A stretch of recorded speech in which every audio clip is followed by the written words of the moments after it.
Hello students. इस video में हम समझेंगे effect of oxidation in everyday life. तो कौन कौन से इफेक्ट हैं जो हमें डेली लाइफ में देखने को मिलते हैं ऑक्सीडेशन के। तो जैसे कि आपने सुना होगा कंबशन। ठीक है, कंबशन कंबशन का मतलब होता है किसी चीज को बर्न करना। ठीक है, जैसे अगर हम कार्बन की बात करें, कार्बन को आप कैसे बर्न करते हो? कार्बन को ऑक्सीजन की प्रेजेंस में ही बर्न कर पाएंगे। ऑक्सीजन नहीं होगी तो कोई चीज बर्न ही नहीं हो पाएगी। किसी भी चीज को हम जलाते हैं तो ऑक्सीजन की प्रेजेंस में ही जला पाएंगे। तो यहाँ पे क्या बनेगा? CO2। तो ये भी एक तरीके का कंबशन रिएक्शन है। ठीक है, और ऑक्सीडेशन हो रहा है, देख सकते हो ऑक्सीजन ऐड हो रहा है मतलब ऑक्सीडेशन हो रहा है।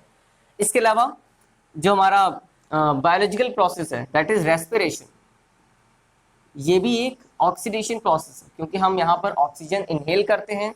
ऑक्सीजन हमारे बॉडी के सेल्स में जाता है और वहाँ पर ATP प्रोड्यूस होता है, एनर्जी प्रोड्यूस होता है। तो ये प्रोसेस भी एक ऑक्सीडेशन प्रोसेस है। और कंबशन और रेस्पिरेशन को हम जो हमारे नेक्स्ट वीडियोस आएंगी जहाँ पर हम क्वेश्चंस डिस्कस करेंगे वहाँ पर इसकी डिटेल में बात वहाँ पर भी करेंगे। इसके अलावा जो हमें इस टॉपिक में आज की वीडियो में जो स्पेशली पढ़ना है वो पढ़ना है कोरोजन। कोरोजन कोरोजन हो या रस्टिंग, रस्टिंग भी कोरोजन होता है बट स्पेशली रस्टिंग हम आयरन के लिए बोलते हैं। ठीक है, तो कोरोजन और रस्टिंग ये दोनों भी एग्जांपल होते हैं ऑक्सीडेशन के, क्योंकि यहाँ पर भी ऑक्सीजन का इन्वॉल्वमेंट होता है। इसके अलावा लास्ट और इस टॉपिक का इंपॉर्टेंट पार्ट जो कि एग्जाम में भी आता है वो है रेंसिडिटी। ठीक है, रेंसिडिटी आप फर्स्ट टाइम पढ़ रहे होंगे। ठीक है, तो rancidity is also a example of oxidation. क्या होते हैं, शुरू करते हैं हम सबसे पहले कोरोजन से। अब हम देखते हैं क्या होता है कोरोजन। कोरोजन आपने ऑलरेडी पढ़ा होगा, ठीक है, जूनियर क्लासेस में। Corrosion when a metal is attacked by substance around it, मतलब कोई भी अगर मेटल है अपने सराउंडिंग से या अपने एटमॉस्फेयर से अटैक किया जाए, उसकी एटमॉस्फेयर उसको खराब करे। ठीक है, तो उसी को हम कोरोजन बोलते हैं। तो कौन कौन से एटमॉस्फेयर में क्या क्या चीजें होती है? मॉइस्चर होता है, वाटर होता है और गैसेस होती हैं। तो जैसे मैंने लिखा है when a metal is attacked by substance around it such as, क्या क्या हो सकता है? मॉइस्चर, ठीक मतलब वाटर, और एसिड, एसिड में मतलब एसिडिक गैसेस हो सकती हैं जैसे कि sulphur dioxide, hydrogen sulphide, ETC। It is said to corrode. ठीक है, and this process is known as corrosion. Okay, तो जैसे कि यहाँ पे आपने मॉइस्चर, एसिड और गैस लिख सकते हो आप, कॉमा गैसेस। ठीक है, या एसिडिक गैसेस। ठीक है, तो this process is known as corrosion. जैसे एग्जांपल देखिए, अगर हम सिल्वर को बहुत टाइम तक ऐसे खुले में छोड़ दें, सिल्वर कैसा होता है? सिल्वर कलर का होता है जनरली। ठीक है, बहुत शाइनिंग नेचर होता है। तो अगर इनको हम मॉइस्चर में ऐसे ओपनली रख दिए तो क्या हो जाएगा? धीरे धीरे जो एटमॉस्फेयर की हाइड्रोजन सल्फाइड गैस है, ठीक है, तो ये इससे रिएक्ट करेगा और एक ब्लैक कलर की, मतलब आपने देखा होगा जो सिल्वर होता है, चांदी होती है, उसमें एक ब्लैक कलर की लेयर डिपॉजिट होने लगती है बहुत टाइम के बाद। ठीक है, पुराना हो जाता है। तो किसकी वजह से होता है? क्योंकि सिल्वर इस हाइड्रोजन सल्फाइड के साथ रिएक्ट करके एक नया कंपाउंड बना लेता है, सिल्वर सल्फाइड, और ये ब्लैक कलर की कोटिंग के फॉर्म में उस पर इकट्ठा हो जाता है।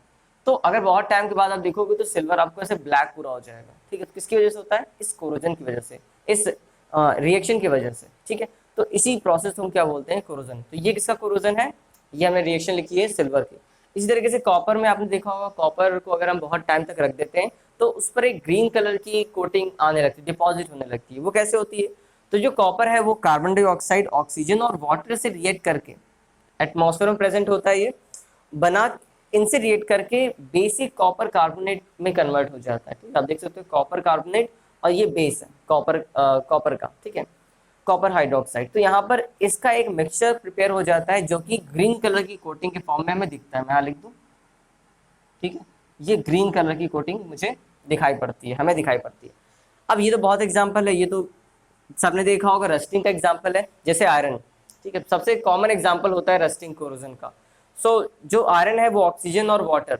ठीक है, तो आयरन के साथ क्या खास बात है कि इसको ऑक्सीजन की भी रिक्वायरमेंट होती है और मॉइस्चर की भी रिक्वायरमेंट होती है।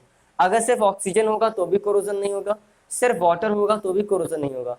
आयरन तभी कोरोड होगा जब आयरन को मॉइस्चर मतलब वाटर और साथ में ऑक्सीजन दोनों मिलेगी।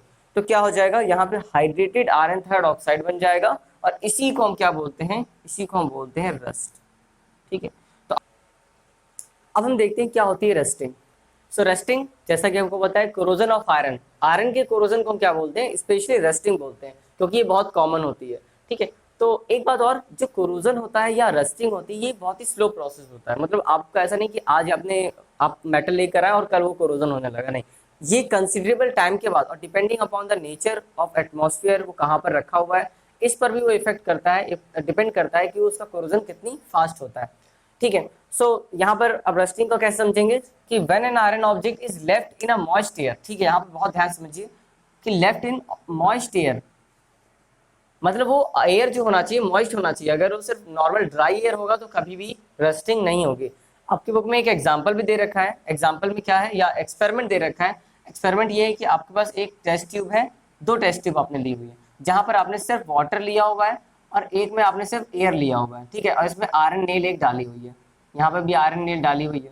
तो इसको अगर हमने पैक कर दिया दोनों को, और हमने देखा बहुत टाइम के बाद कि यहाँ पर जो आपका आयरन नेल था, इसमें भी रस्टिंग नहीं हुई। यहाँ पे आपने क्या लिया हुआ है, प्योर वाटर लिया हुआ है, pure water, distilled water, distilled water. ठीक है, डिस्टिल्ड वाटर लिए, और यहाँ पे क्या लिया हुआ है, ड्राई एयर लिया हुआ है। ये एक्सपेरिमेंट आपके एनसीईआरटी में भी है, और अगर आपके पास कोई रेफरेंस बुक है उसमें भी होगी, कि आपने इसको पैक कर दिया, एकदम एयर टाइट कर दिया है, और वाटर में आपने जो अभी डिस्टिल वाटर है उसमें आपने आयरन नेल डिप की हुई है, तो यहाँ पे भी रस्टिंग नहीं हुई।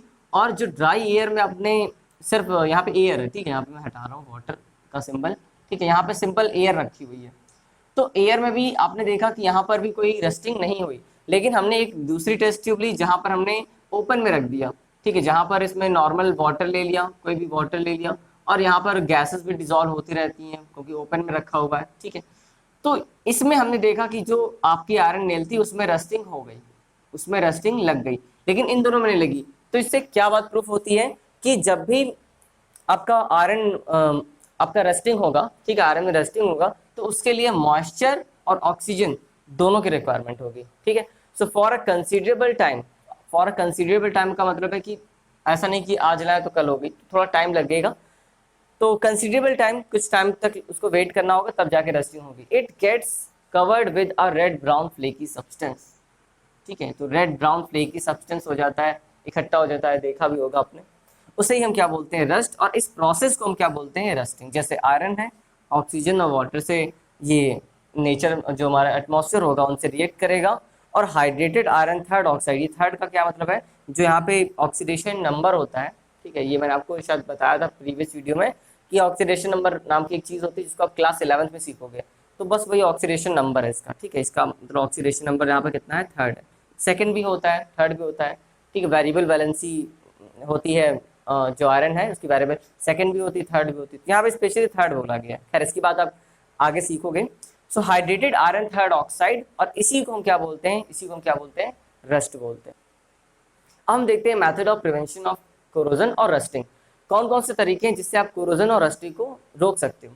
जैसे कि method of prevention of corrosion and rusting. ठीक है, तो पहला एग्जांपल मैंने लिखा है, पहला तरीका हो सकता है पेंटिंग। आपने देखा होगा जितने भी आपके घरों में ऑब्जेक्ट हैं जो कि आयरन के हैं, जनरली वो पेंट किए जाते हैं।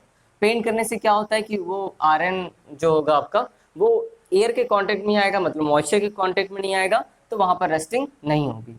Second, by greasing and oiling. Iron की अगर ऑब्जेक्ट में आप ग्रीस या ऑयल कुछ यूज करते हो तो भी वो एयर के कांटेक्ट में नहीं आता है। ठीक है, और मॉइस्चर भी इस पर अटैक नहीं कर पाता, जिसकी वजह से वहां पर भी रस्टिंग प्रिवेंट हो जाती है। थर्ड इंपॉर्टेंट है by galvanisation of iron. Iron में क्या करते हैं, आयरन का मान लीजिए कोई ऑब्जेक्ट है, उस पर एक हमने कोटिंग कर देते हैं, किसकी, जिंक की। ठीक है, यहाँ पे आयरन अंदर होता है और ऊपर एक जिंक की कोटिंग कर देते हैं। तो जिंक आयरन से ज्यादा इलेक्ट्रोपॉजिटिव है, जिससे कि जिंक का तो कोरोजन हो जाता है, लेकिन वो अपना कोरोजन करा के आयरन के कोरोजन को रोक लेता। तो इस प्रोसेस को हम बोलते हैं गैल्वेनाइजेशन। ठीक है, इसके अलावा ये काम, अच्छा गैल्वेनाइजेशन किसमें होता है, सिर्फ आयरन में होता है। ठीक है, बाय, अब देखो थर्ड, इसके बाद फोर्थ पॉइंट क्या है, by electroplating. Electroplating iron with any corrosion resistance metal, मतलब ऐसे किसी मेटल से इसको हम कोटिंग कर दें जिससे कि जो कि कोरोजन रेजिस्टेंट हो। जैसे कि आपने देखा होगा घरों में हमारे जो टैप लगा होता है उसमें निकेल, क्रोमियम, ठीक है, कभी कभी टिन, इसे टिनिंग भी बोलते हैं। इन मेटल्स का यूज करके हम इनकी अगर प्लेटिंग करते हैं आयरन के ऊपर, तो ये पहले तो शाइनिंग होते हैं, जैसे कि निकल, क्रोमियम, ठीक है, क्रोमियम प्लेटिंग। तो इनकी शाइनिंग की वजह से, और इनकी जो रेजिस्टेंस होता है इनका, जो मतलब कोरोजन का टेंडेंसी होता है वो बिल्कुल ना के बराबर होता है, मतलब ये खुद कोरोड नहीं होते हैं। तो आयरन भी जो इसके अंदर होता है वो प्रोटेक्ट रहता है। तो इलेक्ट्रोप्लेटिंग आप कर सकते हो इन मेटल्स की, ठीक है। उसके बाद बाय एलॉइंग, मतलब आप क्या करते हो, एलॉय क्या होता है, जब हम दो मेटल्स को या किसी मेटल नॉन मेटल को मिक्स करते हैं और कोई नया सब्सटेंस बनाते हैं तो उसे हम एलॉय बोलते हैं। तो एलॉय भी एक अच्छा तरीका है, मतलब अगर आप आयरन में आप कुछ ऐसे सब्सटेंस मिला दो जैसे कि कार्बन मिला दो तो वो क्या बन जाएगा, स्टील बन जाएगा। और स्टील कोरोजन से बहुत हद तक बचा सकता है, ठीक है।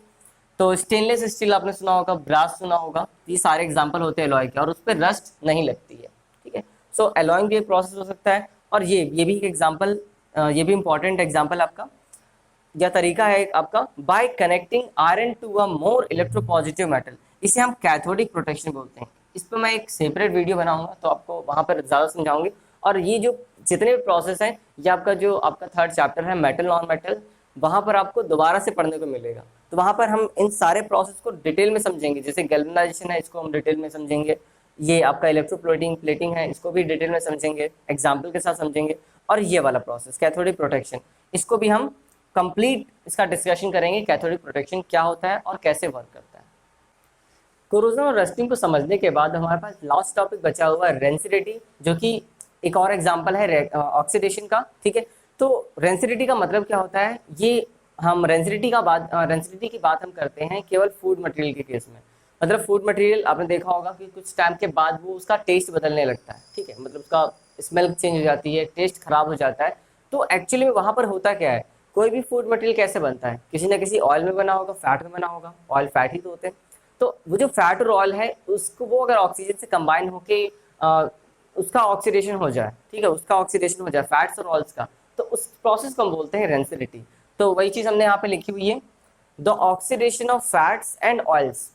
जो भी आपका फूड मटेरियल है उसमें फैट्स और ऑयल्स जो है, ठीक है, और कोई चीज नहीं, फैट्स और oils in food marked by unpleasant smell, मतलब उसका ऑक्सीडेशन हो जाए, किसका, oxidation of fats and oils, जो कि पहचान किस में आएगा, मार्क मतलब वो पहचान में कैसे आएगा, अनप्लीजेंट स्मेल, खराब स्मेल से और टेस्ट की वजह से, ठीक है। और इसी प्रोसेस को हम बोलते हैं रेंसिडिटी। समझ में आई बात, फिर से एक बार देख लेते हैं, the oxidation of fats and oils in food marked by unpleasant smell and taste, ठीक है, इज कॉल्ड रेंसिडिटी। और रेंसिडिटी की वजह से क्या होता है, so rancidity spoils the food, spoils का मतलब होता है फूड को खराब कर देना। So rancidity spoils the food material prepared in fats and oils, जो कि ऑयल और फैट में प्रिपेयर होगा उस फूड मटेरियल को स्पॉइल कर देगा। विच हैव बीन केप्ट, यहाँ पे लिख लेते हैं, एक वर्ड छूट गया है, which have been kept for a considerable time. अब ऐसा नहीं कि आपने अभी ऑयल और फैट में कोई खाना बनाया और वो थोड़ी देर बाद खराब हो गया, कुछ टाइम लगेगा, ठीक है। वो डिपेंड करता है कि कैसा आपका जो भी आपका फूड मटेरियल है किस ऑयल में बना है, कैसे एटमॉस्फेयर में रखा गया है, ठीक है। So and makes them unfit for eating, और अगर एक बार ऑक्सीडेशन हो गया तो आप उसे वो खाने के लिए अनफिट हो जाता है, ठीक है। अगर आप खाएंगे तो वो आपके लिए बॉडी में फूड पॉइजनिंग का काम भी कर सकता है, दैट्स वाई। अब हम देखते हैं कि यहाँ पर इस चीज़ को प्रिवेंट करने के लिए, रेंसिडिटी को प्रिवेंट करने के लिए कौन कौन से मेथड हो सकते हैं। हम देखते हैं रेंसिडिटी को प्रिवेंट कैसे कर सकते हैं। सो रेंसिडिटी कोई अच्छी चीज़ तो नहीं है, फूड खराब हो जाएगा तो it is not a good thing. So rancidity can be prevented by following veg, कुछ तरीके हैं जिससे कि आप रेंसिडिटी को प्रिवेंट कर सकते हो या कुछ हद तक कंट्रोल कर सकते हो। सो जैसे फर्स्ट है बाय एडिंग एंटीऑक्सीडेंट्स। एंटीऑक्सीडेंट का क्या मतलब है, जो ऑक्सीडेशन का अपोजिट काम करे, ठीक है, मतलब एक तरीके से रिड्यूसिंग का काम करे। So by adding antioxidant to food containing that is fats and oil, मतलब फैट और ऑयल, अगर आपका फूड प्रिपेयर है फैट और ऑयल में तो उसमें अगर आप और कुछ एंटीऑक्सीडेंट मिला दें, जैसे कि कुछ नाम मैं बता रहा हूँ, जैसे कि BHT, जैसे कि BHA, ठीक है, butylated hydroxy toluene, butylated hydroxy anisole, ठीक है, ये इनके नाम है। खैर नाम आपसे नहीं पूछा जाएगा बट आपको एग्जाम्पल बताना चाहिए, BHT और BHA। फिर से बता दे रहा हूँ, butylated hydroxy toluene, butylated hydroxy anisole, ठीक है, ये दो एंटीऑक्सीडेंट है। ये एक्चुअली में रिड्यूसिंग प्रॉपर्टी के होते हैं, रिड्यूसिंग नेचर के होते हैं या रिड्यूसिंग एजेंट होते हैं, ठीक है, जो कि ऑक्सीडेशन को प्रिवेंट करते हैं और आपका जो फैट और ऑयल में बना हुआ फूड होता है वो रेंसिड होने से बच जाता है। नेक्स्ट क्या हो सकता है, by packaging fats and oil containing food material in nitrogen gas, जैसे कि आपने देखा होगा चिप्स एग्जांपल, चिप्स या जो पैकेट्स आते हैं आपके पास वो बहुत ही फूले हुए होते हैं, तो उसमें कौन सी गैस भरी होती है, नॉर्मल गैस भरेंगे तो वहाँ तो रेंसिडिटी हो जाएगी। तो अगर आप चाहो तो 1 महीने बाद भी अगर उसका उस चिप्स के पैकेट को ओपन करते तो वो बिल्कुल वैसा ही ताज़ा फ्रेश बना रहता है। क्यों होता है? क्योंकि उसमें नाइट्रोजन गैस फिल्ड होती है, जिससे कि वो प्रिवेंशन जो आपका ऑक्सीडेशन है वो ऑक्सीडेशन नहीं हो पाता है, और नाइट्रोजन गैस इनर्ट होती है तो इनर्ट गैस का तो कोई इफेक्ट होगा ही नहीं। इस वजह से जो आपका फूड मटेरियल है वो खराब नहीं होता। ठीक है, जनरली चिप्स इसके बेस्ट एग्जाम्पल हैं, आपने देखा भी होगा। Next, by keeping food in refrigerator, refrigerator क्या प्रोवाइड करता है? लो टेम्परेचर प्रोवाइड करता है, और टेम्परेचर भी रेंसिडिटी को इफेक्ट करता है। मतलब अगर आपका टेम्परेचर ज़्यादा होगा, जैसे गर्मियों में खाना जल्दी खराब हो जाता है क्योंकि टेम्परेचर हाई होता है, और सर्दियों में कम, मतलब ज़्यादा देर तक आपका फूड खराब नहीं होता है। तो रेफ्रिजरेटर वही काम करता है, आपका जो फूड मटेरियल अगर आप रेफ्रिजरेटर में रखते हो तो वो लो टेम्परेचर प्रोवाइड करता है, जिससे कि रेंसिडिटी का रेट स्लो हो जाता है। ठीक है, नेक्स्ट क्या हो सकता है? Rancidity can be retarded bye storing, retarded मतलब कम कर सकते हैं, bye storing food in air tight container. तो रीजन समझ में आ रहा होगा, एयर टाइट कंटेनर मतलब ऐसा कंटेनर जिसमें एयर आ ना जा सके। ठीक है, तो एयर के कांटेक्ट में अगर नहीं लाएंगे तो एयर के कांटेक्ट में नहीं आएगा तो ऑक्सीजन नहीं आएगी, और ऑक्सीजन नहीं आएगी तो इसका भी जो कोरोजन है, सॉरी नॉट कोरोजन, इसका रेंसिडिटी है वो कंट्रोल हो जाएगा।